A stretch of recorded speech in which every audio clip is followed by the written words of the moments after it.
Hello, everybody. So, today I want to talk about our decentralized energy future. And this is a long term outlook type of video. This is 10 years out.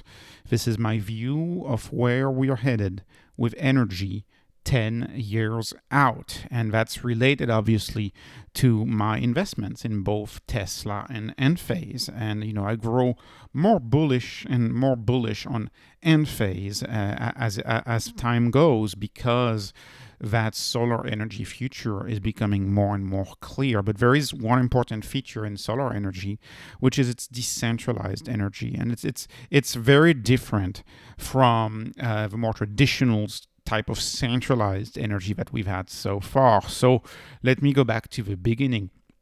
Why am I so bullish about energy and investing in these energy stocks, these two energy revolution stocks that are Tesla and Enphase? Well, it's because our economic development, in my view, can be intricately linked to the history of the domestication of energy.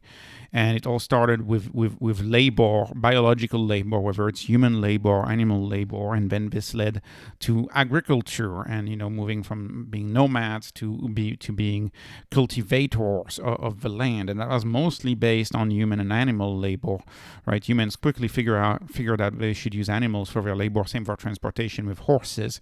And then shortly after the discovery of America, 1800s, we started seeing new revolutions. The first one was, of course, kerosene. Kerosene allowed us to be productive at night, and we had kerosene lamps. And then we also have in parallel steam energy. But it really took a bigger step forward when we started having oil and gas and electricity. And of course, these methods were organized as centralized entities because they could not be organized otherwise, right? So Standard Oil, right, the largest company that has ever existed, Standard Oil, right, really organized this monopoly around oil, and this allowed the distribution of kerosene and then gasoline across the U.S. and essentially liberated humans from working in agriculture. We didn't need to work in agriculture anymore. Now we could move to working into factories and industry and an industrial revolution.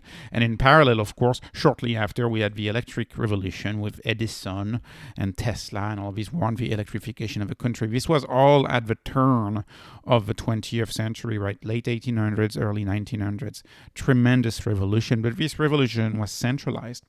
Today, we are seeing the revolution of decentralized electricity, which is solar. Solar is what I mean by decentralized electricity, because you're not going to have, of course, wind turbines at our homes. It's not possible for everyone to have a wind turbine, so it's going to be solar. But the technology of solar is great, but what's even more important, in my view, is that this technology, solar, is decentralized. And this makes a world of a difference. Why? Because decentralization is the most important revolution of energy brought by solar, right? It is a technical revolution, of course, and it's more efficient, right? You don't have to go through a forest that you have to burn to harvest the rays of the sun. You don't have to go through fossilized forests, i.e. coal, to use the output of the sun. No, you go straight from the sun to exciting electrons on a piece of silicon. So it is a technical advancement and a major technical revolution. But to me, it's even bigger when you consider that it's a social revolution. It is a social revolution. Why?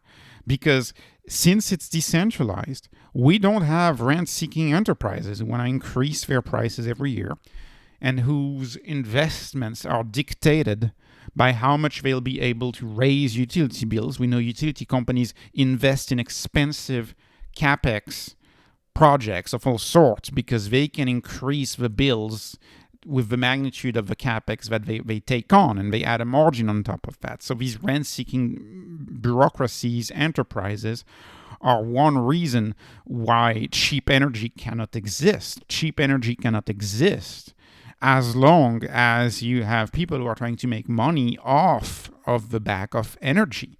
And energy is so fundamental, right?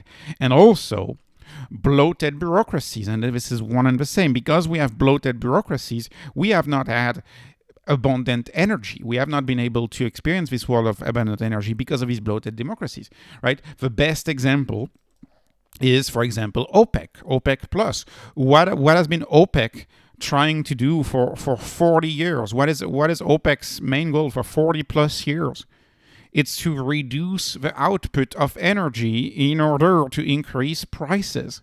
So the main mission of OPEC has been to reduce output to raise prices. So even then, even if you were to say, oh, we could have oil energy unlimited, no, because we have these entities, these social entities that prevent us from using all of this energy. And the same is true for nuclear, right? There was a lot of hope for nuclear.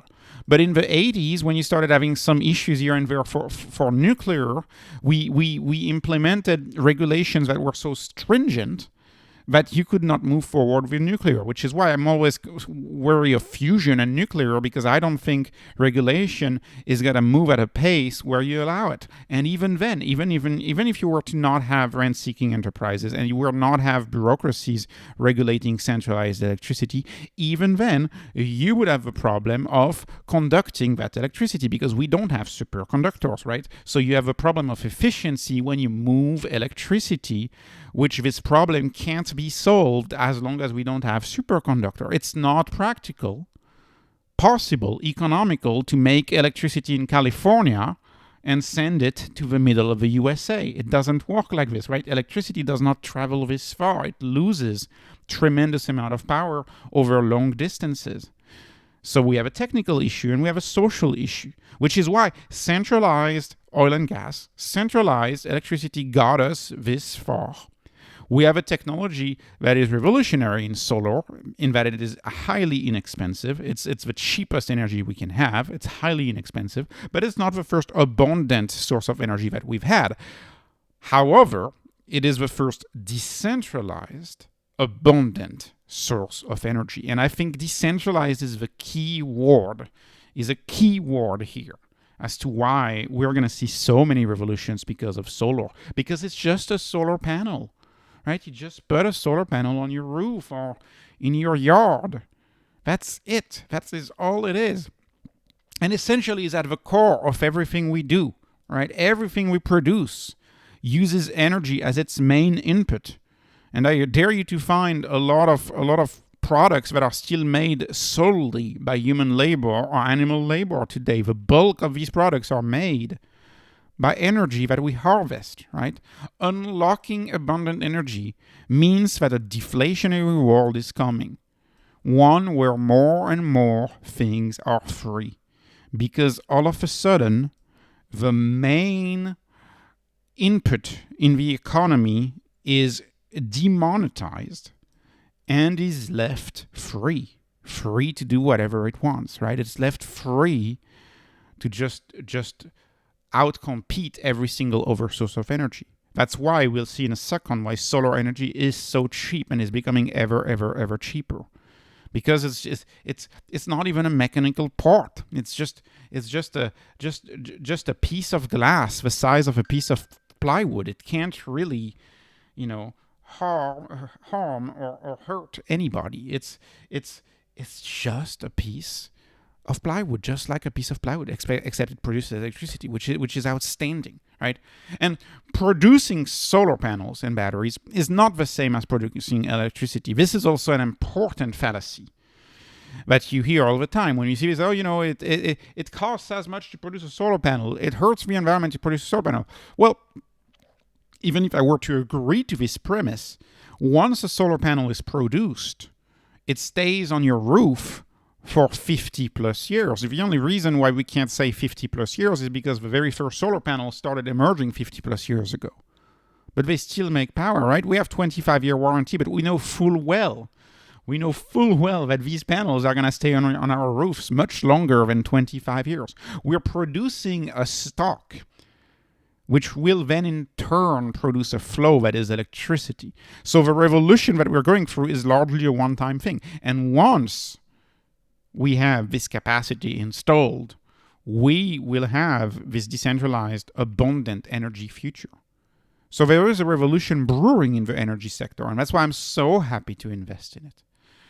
The impact of decentralized energy on our lives will likely be second to none. And I think this is a revolution like we have rarely seen. We've seen a lot of revolutions in terms of communications, for example, or electricity or consumer electronics. But we've seen very little revolution in the way of energy ever since the advent of oil and gas and electricity at the turn of the 20th century. Now we are seeing this revolution, which is essentially free energy.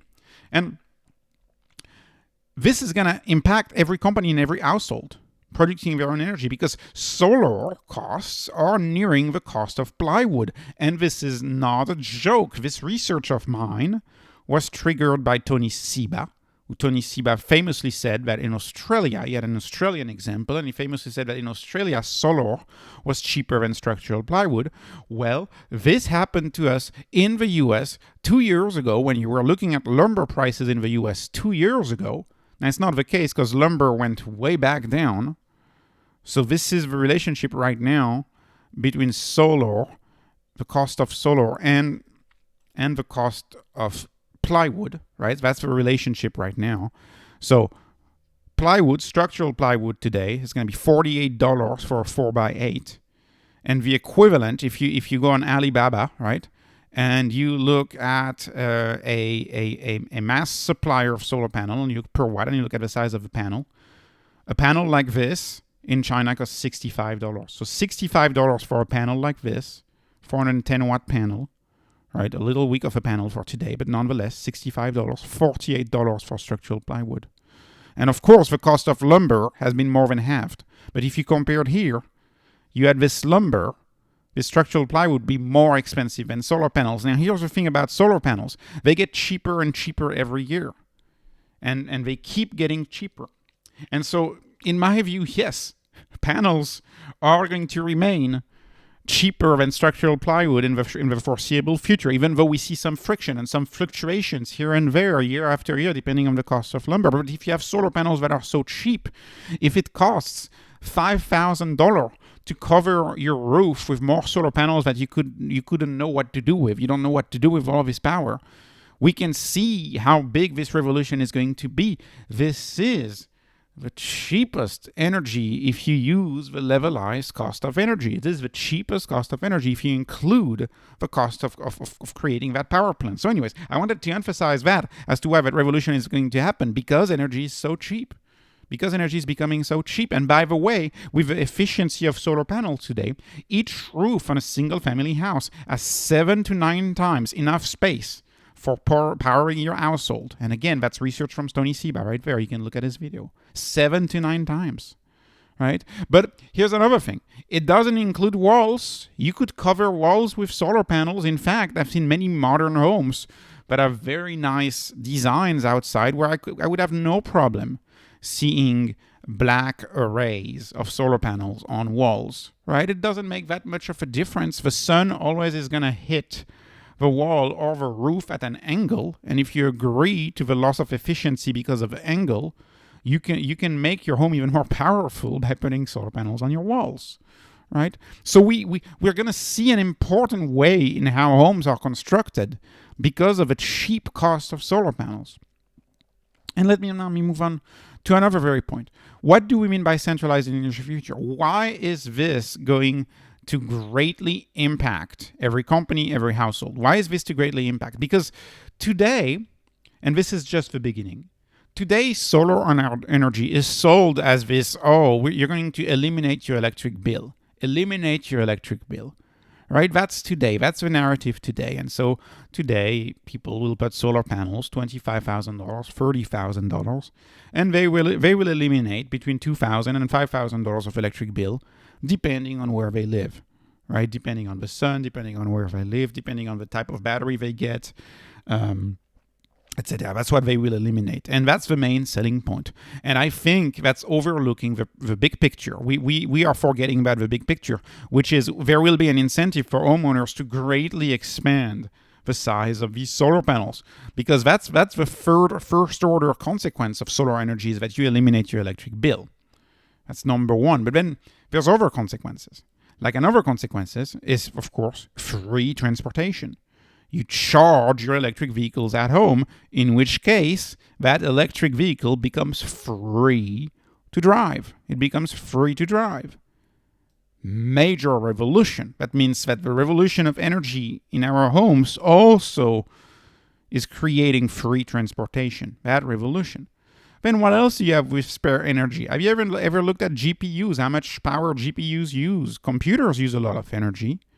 If you have free energy, you have free compute.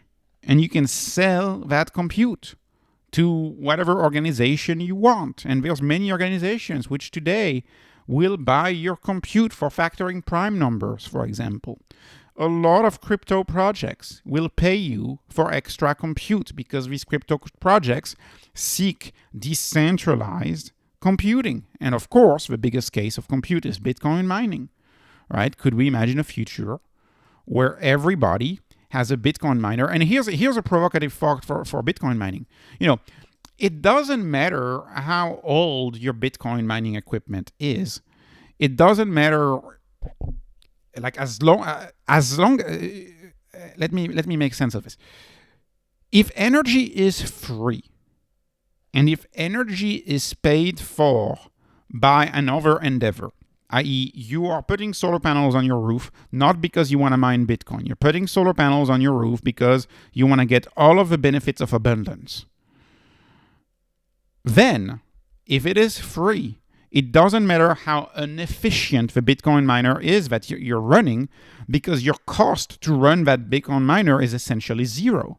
So even if you have an outdated Bitcoin miner, and let's say you make 50 cents a day mining, you are still turning something that was free, something that was squandered before, you're still turning it into energy.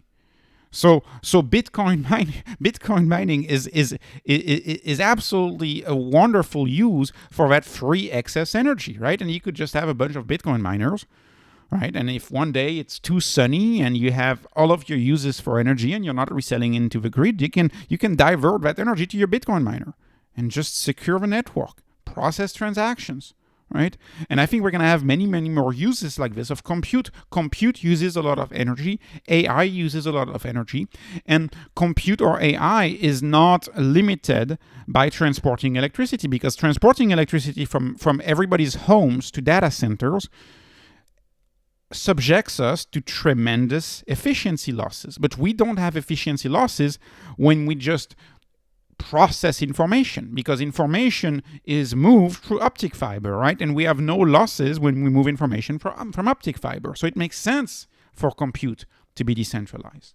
So that's another thing that it enables. And I think this enablement of compute, of intelligence, electricity turned into intelligence, is another order, another consequence of nearly free energy. Here's another one.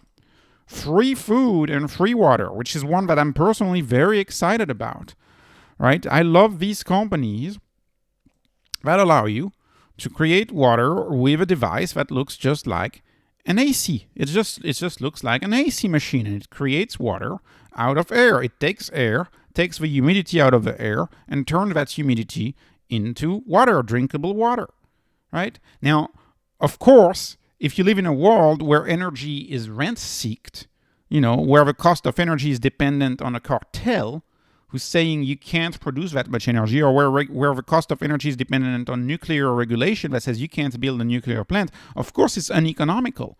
But if you have free excess energy, it doesn't matter that it takes a lot of energy to create water, because that energy would be squandered anyways. So I think we're going to see second-order revolutions in even the utility systems. And actually, I don't know if you know this, but the water that you get from your utility district in general is absolutely awful. Absolutely awful. Sometimes you have, water pipes are under pressure. And oftentimes, because of the electric grid, you have drops in tension, drops in electricity, which means that these pumps stop working and the water becomes unpressurized. And whenever the water becomes unpressurized, whatever leak you have in the piping system, which very often is 50, 70 years old, those leaks appear because the water all of a sudden doesn't come out. It's the ground that seeps into the pipe, and you get all of this ground into the pipes. That's why you have boil notice and boil water, and there's a bunch of issues with energy that is with water that comes from our public utilities. A bunch of issues, right? We've had so many examples. It's a centralized system, you know. You're never best served as producing the water yourself. So I think that's a big thing, and the same is true for food. And I'm personally, and I'm talking about a 10 years out future, but I don't have a problem imagining that 10 years out, you know, why wouldn't you have 2 or 3 appliances like this in your kitchen or in your pantry, and you're growing your own food, right? This is what these are, right? And they're not that expensive right now, so I can't even imagine how much cheaper they're going to get. You get a garden in your pantry, you grow your own food. What do you need to do to have robotic, AI-enabled food growing appliances? You just need energy. That's all you need. You just need energy, and you can grow your own food. Right? I think that's part of our future, all managed by computers. So you don't need to know anything about farming anymore. You can just produce your own food, right? And of course, the 5th consequence of free labor is robots. And yes, I could tell you about the Optimus bot and Tesla, but you know, I'm going to try to be more down to earth on this video. And this is an example of robots already here, right? The indoor cleaning robots. You know, iRobot, these are actually more popular than we think. There's this myth that these are not popular, but they're actually pretty common. And the next thing that is coming is, of course, lawn mowing robots. And of course, in 10 years, what's going to be the next stage, right? What kind of robots are we going to have? Are we going to have cooking robots? Are we going to have burger making robots? Whatever kind of robots. We're probably going to have many, many robots. All robots need is free energy and free electricity. This is an absolute revolution, in my view. Now, what's another thing you can do with decentralized electricity if you just produce your electricity? Well, if you produce your electricity, your energy can become as versatile as money. Your energy can become a proxy of money. I find personally the relationship between energy and money to be fascinating. It's absolutely fascinating. That's why I spent a few too many minutes talking about Bitcoin and the relationship between Bitcoin and energy. I find this relationship between energy and money to be fascinating because at its core, money and energy are the same thing. You take money and you exchange it for goods. And what do you need to produce goods? You need energy. So there's a very strong correlation between money and energy. And we are beginning to see this, and utilities are pushing back. Utilities are hating it, right? That's the whole NEM 2 versus NEM 3 debate. The whole idea that people can put solar panels on their house and sell their electricity for their neighbors is why we have NEM 3 in California, because utilities absolutely hate the idea of decentralized power, of having just people owning their homes, just producing energy for their neighbors. They hate this idea and they're fighting it. And I don't think that fight is going to last very long, especially in states with deregulated energy systems, because all it will take is for a savvy company to come up with a new organizational structure that says, oh, we're not a utility company, we're a utility sharing company. And we now allow you to share energy with your neighbors. Right? That's something that you could do in Texas, that, for example, as a deregulated energy grid. I have no problem imagining that. I think these are frictions, and these are not here to stay. These are important frictions, but electricity will be traded and will be exchanged 10 years from now, from house to house. A house has excess energy, you can trade it with someone else. And this is where I think Tesla and Enphase and SolarEdge have a tremendous opportunity to be the producers, to be the utilities of tomorrow without having to invest in solar themselves, right? It's the homeowner who invests in solar, and then Enphase and Tesla can just act as a platform for sharing that energy.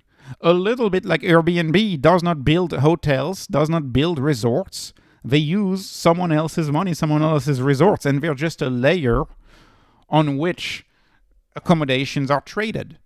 Well, the same can happen to Enphase and Tesla, who now have a connection to the energy production of all of the homes who have their solar setups, and then can create this sharing of energy, this new utility, which becomes a platform where energy can be sold and bought. That's one main use. Same as money, right? You're selling it. There's a relationship with money. You're trading energy into money.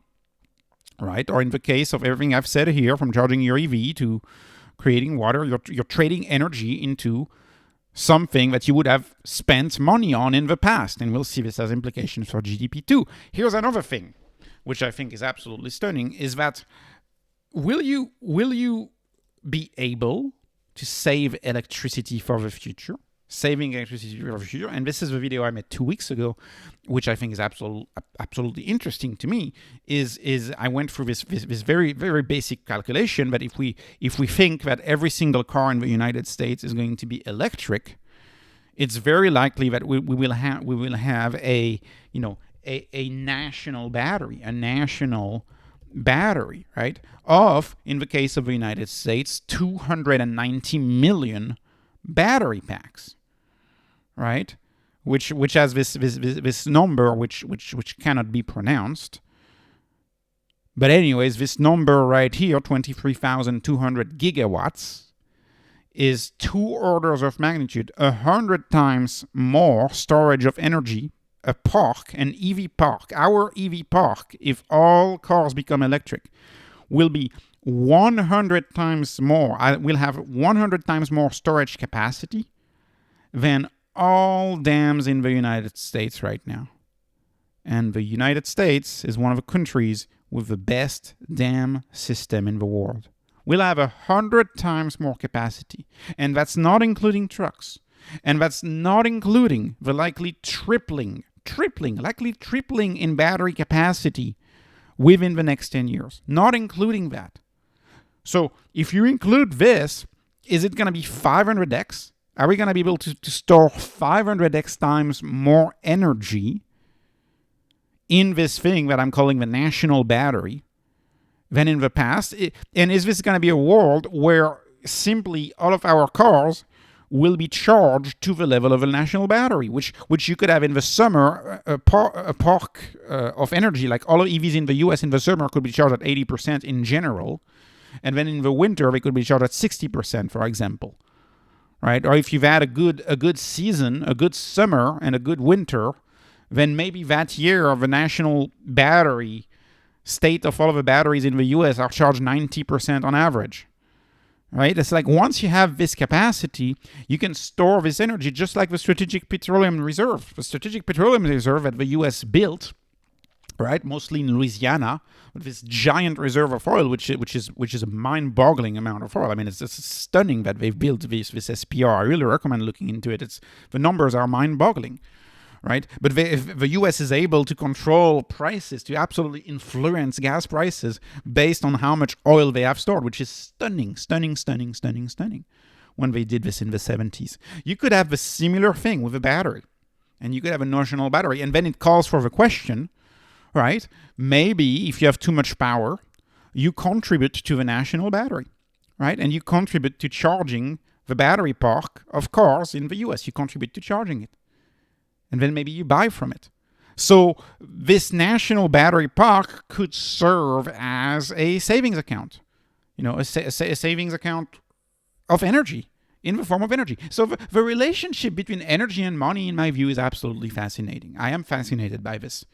And I think this is going to be a great conversation 10 years from now. And will Tesla, will Enphase be at the forefront of these utilities of the future? And lastly, I want to conclude my video with GDP and deflation. Keynesian economics assumes that prices go up forever. And it ignores innovation, and it ignores technology. Yet, with decentralized energy, solar panels, their biggest accomplishment is decentralization. And with decentralized energy, what will happen is that many transactions of the past that were needed because of centralized system will not be needed anymore. You will not need these transactions anymore, right?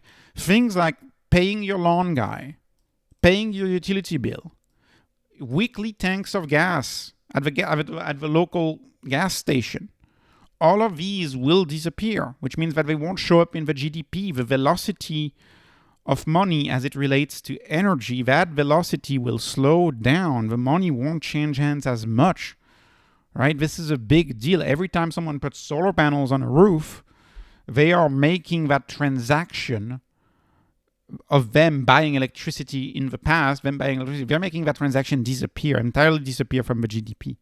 And they're creating deflation, right? This is deflation. Free energy is so deflationary. Like, we talk about inflation, we're so short-sighted. And we forget that we have this crazy deflationary world coming, where not only do you have free transportation, free compute, free food, free water, and free labor. Okay, I'm a little optimistic, but still, like, you have all of these free things, and we're worrying about CPI. I mean, it's just crazy to me. And the same can be said for corporations, by the way, who will implement decentralized energy and solar. They too will eliminate transactions, which previously would have been counted in GDP. Right? We're headed, in my view, for widespread deflation. Partly because there's many reasons, many technologies do that, but this one is a big deal because this one is the main input in the economy, and the main input in our economy is becoming deflationary. So this is going to be having a tremendous impact, and that's also why I think we need to entirely review the way we look at economics, and states, governments around the world need to update their lens on GDP. GDP growth is not the only thing that matters. We should look at things like well-being of the population. We should look at other things than GDP growth, because transactions in many sectors and many stocks that I follow on this channel show that transactions will go down. There will be fewer transactions, right, which will not be recorded in GDP, right? And I fear, and this is what I'll conclude the video, I fear that in the face of this deflation, and this is just one of many, right? But this is the bigger one, if you ask me. This is going to be a very big one. I fear that the answer from many governments will be like, oh, the economy is doing well, the GDP is not doing well, let's invest, right? Let's invest. Let's do strategic investments. Let's go into $2 trillion of debt just so that we can hope to increase GDP by 500 billion, right? And they did that a lot in 2020, 2021, right? Supporting the economy. Well, I don't think this is going to work in the future if we're measuring the economy through outdated lenses. And the consequence for this channel is that if this happens, and if this is not well understood, and if people believe more debt is the way to run the economy, if we don't change the way we measure the economy, I believe monetary printing will accelerate even further than what I've predicted and what I've said multiple times on this channel, which is 15% per year going forward in inflation and money supply. It might be even greater than that. And that has implications for this channel. And that's why, anyways, I'm done with this video. This is more of a thinking out loud video, and I think this is so important. But I am more bullish on Tesla, Enphase, and the revolution of energy more than ever before, because going back at the beginning of the video, this is the input in the economy. The main input of the economy is about to change drastically. This is something that has the potential to disrupt OPEC. I mean, this is stunning. There's going to be a new world because of these energies. And we're building stocks. We're not building flows. Once the stock is built, all we have is OPEX, right? Maintenance. But not much more. So anyways, this was not investment advice. Didn't talk about stocks today, but not investment advice. Just entertainment. I hope you were entertained. I appreciate your likes. Appreciate your subscribes. Thank you so much for watching, and have a wonderful day.